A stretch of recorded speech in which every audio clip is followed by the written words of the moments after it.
welcome back. This is lecture 4 of What is Biology, the whole unit, What is Biology. Last week we covered the 9 characteristics of all living things, and you can see those there.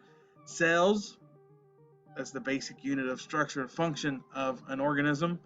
Homeostasis, that's just the internal balance of an organism. That's what keeps the internals where they need to be, like temperature and pH and glucose levels. Everything is organized. You have a cell, cells grouped together into tissues, tissues grouped together into organs, etc., etc., etc. All living things reproduce. Number 5, all living things consume energy. All living things grow. All living things respond to stimulus or an outside environment thing. All living things adapt or evolve, and then all living things have some type of movement. So those are the 9 characteristics. You will be tested on these, and you'll need to know what each one of those 9 words mean. So don't just know homeostasis, know what homeostasis means. So be able to tell me it's the internal balance inside an organism. So it regulates temperature and pH levels and glucose levels and stuff like that. So if you remember chore, CHORE, CHORE, gram, GRAM, that should help you to remember what each of those stands for. So that was last lecture. This lecture we're going to go to the scientific method. So the scientific method is basically the way that you solve questions with the scientific process. So if you make an observation, you want to question why that happens the way it happens, you do that with the scientific method. So here's a little, looks like a little convoluted little picture, but yeah, this is all the steps of the scientific method, and then I'll go through each one of these. Okay, but the first thing you do with the scientific method is you make an observation. So this is probably the easiest step in the scientific method. You just simply make an observation. So you use one of your 5 senses: hearing, taste, smell, touch, sight, to make an observation. So I gave you 2 examples. I said, example, the first one, I see that the squirrel is flicking his tail. So the squirrel here. So I use my sight, made an observation. Or the second one, this ice cream tastes sour. So you just see something or you just taste something. Those are your 2 observations. So the next step is, based on those 2 observations, you make a question. So that's an easy step. So an example, I'll go with the squirrel. Why does the squirrel flick its tail? So you just made your observation into a question. Or, why does the ice cream taste sour? Okay, so you made an observation. Oh, I see that the cat has its hair standing on the back of its neck. Or I see that the dog is panting. Why is the dog panting? Or why is the cat's hair standing up on the back of its neck? So the hypothesis. This is a statement made by you that is your explanation of why that thing is happening. So it's always written in if-then statement. So I give you the example. If the squirrel is pregnant, then it will flick its tail. All right, and you're going to test these. If the squirrel is female, then it will flick its tail. If the squirrel is fat, then it will flick its tail. So the hypothesis is not the answer. to why, but just why you think it's doing what it is doing. The dog is if the dog is panting, then it must be hot. If the cat's hair is standing on the back of its neck, then it must be thirsty. These hypotheses can be right or they can be wrong. You can change them later. So when you make your if-then statement, if the cat is thirsty, then it will claw my eyes out, or whatever your if-then statement is. You have to make sure it is testable. All right. So if you say, for instance, that the squirrel flicks its tail because Thor tells it to, that can't work as your hypothesis because we cannot test Thor. We don't have access to Thor or to Apollo or to Loki or to Hulk. So we can't test any of those as being legitimate tests. So those can't be an hypothesis. And like I said before, you can go back and you can refine these and you can revise them or you can throw them away, you can start over. So the hypothesis is never set in stone. So after you have your hypothesis, after you think that you know what it is, you're going to test your hypothesis. So with the hypothesis, you perform your experiments, you get your information to see if you're right. And there's certain controls that you need to have when you test your experiment. So when you have your experiment, you usually separate your things into two groups. So one group you don't affect. So for example, let me give you a for instance. So just say you thought the squirrels flicked their tails because they were hungry. Okay, so you would have two groups of squirrels. You would treat one group like normal. So you would give them their food, you would let them eat, you let them do everything normal. The other group you would have, you wouldn't feed them. They could play, they could run around, they could do what squirrels do, but they wouldn't get food. You wouldn't feed them. And you would see if the group that's not fed, if they flick their tails. So one group, you let them do squirrel things and eat. The other group, you let them do squirrel things, but you don't feed them. And see if that causes them to flick their tail. Okay? So the factor that you're testing, the one that you're not giving to the other group, that is the independent variable. So independent variable starts with an I. So anything that I change. So I am changing their food if they get fed. So anything that you change about one group compared to the other, that is the independent variable. The independent variable. If I said that if squirrels don't get sleep, then their tails will flick. So I would have two groups. One group would get fed and play and sleep. The other group would play, get fed, but I wouldn't let them go to sleep. So the difference between the two groups is their lack of sleep. So lack of sleep would be their independent variable.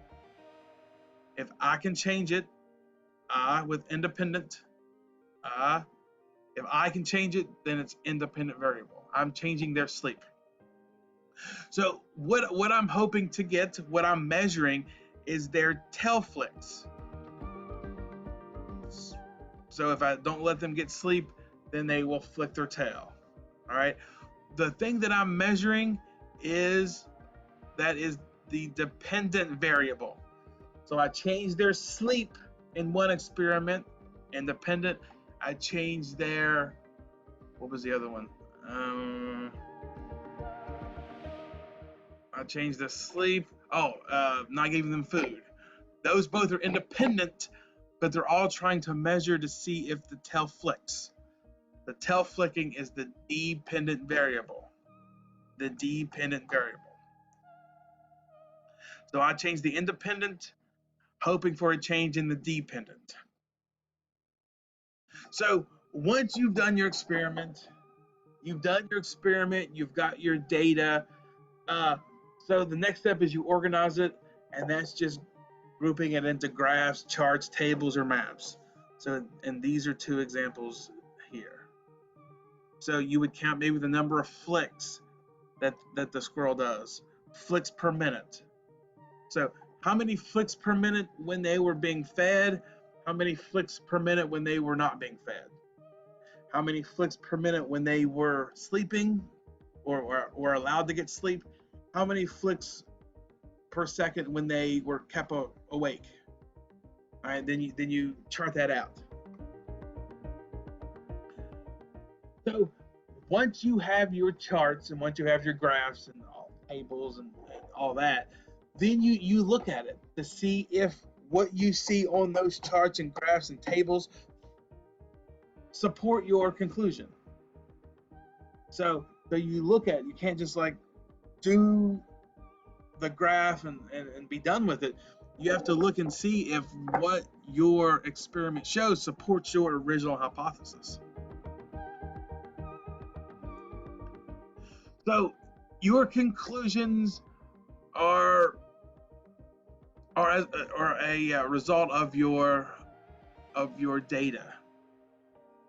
So they should support the hypothesis. So if you collect it, it should have something to do with your hypothesis.